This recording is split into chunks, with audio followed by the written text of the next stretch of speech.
आभार व्यक्त करने के लिए आया हूँ।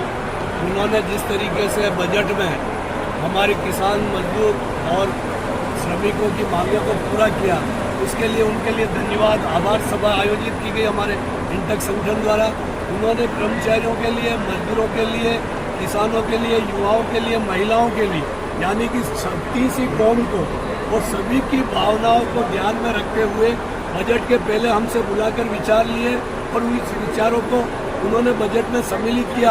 अब हमारा नैतिक दायित्व होता है कि प्रदेश में हम हमारे संगठन की तरफ से जाकर उनका आभार व्यक्त करें और आने वाले समय में उनके नेतृत्व में पुनः सरकार रिपीट करें। सर, अनूपगढ़ विधानसभा की अगर बात की जाए तो अनूपगढ़ जिला बनाओ को लेकर संघर्ष चल रहा है, गरसाना को नगर पालिका बनाओ, लेकिन यहाँ गहलोत सरकार द्वारा कोई घोषणा नहीं की गई। इसके बारे में आप क्या कहेंगे?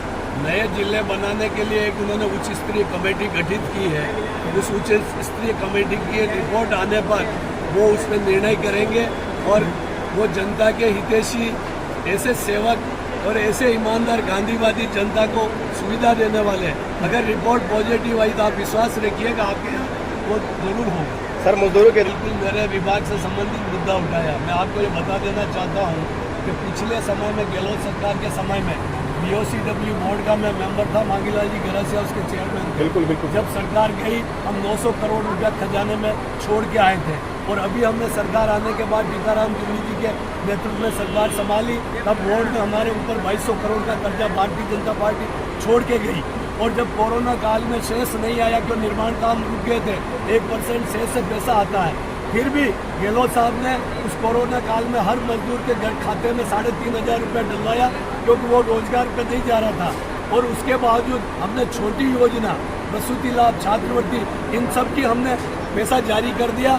और जो शुभ शक्ति वाला जो आप उठा रहे, ये बहुत बड़ा बजट है। इसके लिए हम आने वाले अप्रैल मई के बाद हम चालू करने वाले हैं। सर, मजदूरों के लिए क्या नया तोहफा लेके आए? आज गरसाना पहुंचे आप, तमाम मजदूर भी यहाँ पहुंचे हैं। मजदूरों के लिए सबसे बड़ा तोहफा तो ये है कि आज संविदा में काम करने वाले 2 लाख मजदूर, जिनको ठेका प्रथा की वजह से शोषण होता था, गहलोत साहब ने बीच के बिचौलियों को हटा दिया।